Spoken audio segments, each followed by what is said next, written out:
we are building a wine cap mushroom patch. Wine caps are what we call a terrestrial mushroom. They love to grow in organic matter, especially wood chips and straw. And once established, will litter the ground with these beautiful red-capped mushrooms that are meaty and nutty flavored. One of the easiest mushrooms to grow.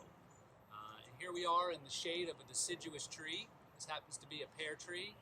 Also against the house where we have shade, but rainfall can easily fall on our patch.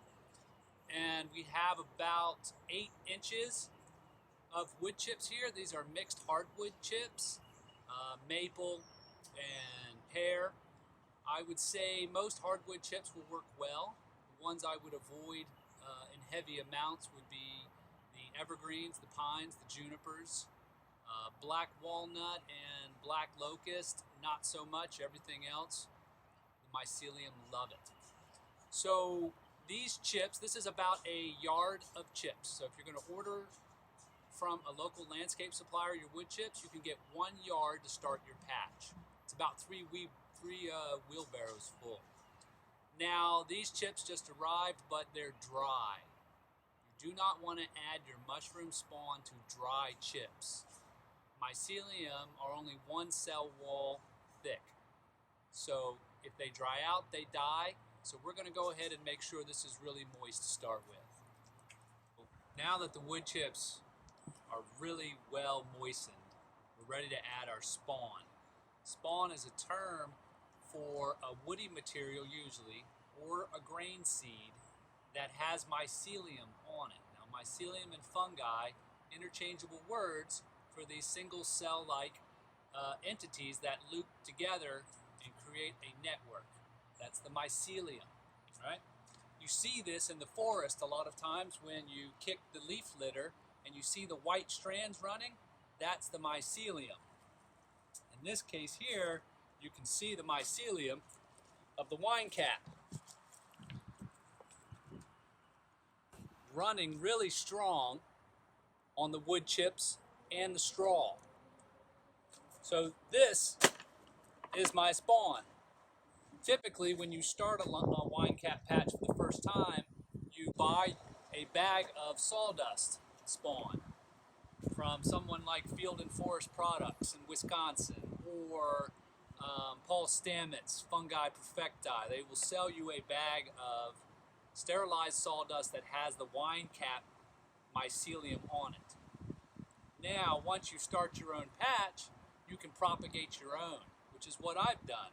So this is coming from my wine cap patch at our homestead. I'm bringing a bucket of it here to inoculate this bed. Approximately 1 bucket of spawn will inoculate about 20 buckets of wood chips, more or less. Now, the wood chips can be all sizes and shapes and even bits of twigs. Actually, having a diversity of shapes is really helpful. It allows the mycelium to start on the small stuff and migrate to the larger pieces. Now, the mycelium will begin to eat this woody material and lignin, break it down, and when it's really colonized and happy, that's when it starts popping up mushrooms everywhere. So we're going to go ahead and we're going to inoculate this. We're going to spread this around our patch, and then I'm going to work it in with a rake.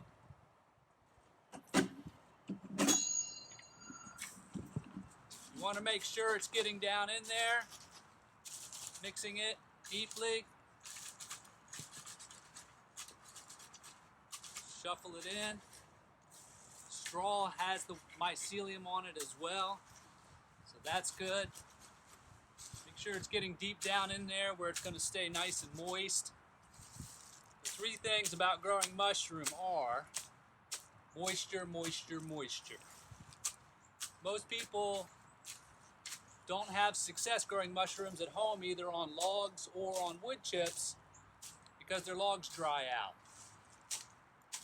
or their wood chips dry out. So the last step that we're going to take is to generously cover this patch with straw.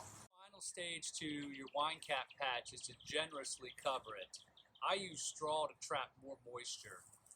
For a wine cap bed like this, I use at least half a bale of straw.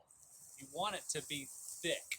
You really want really good coverage so that the moisture is consistently held in the wood chips.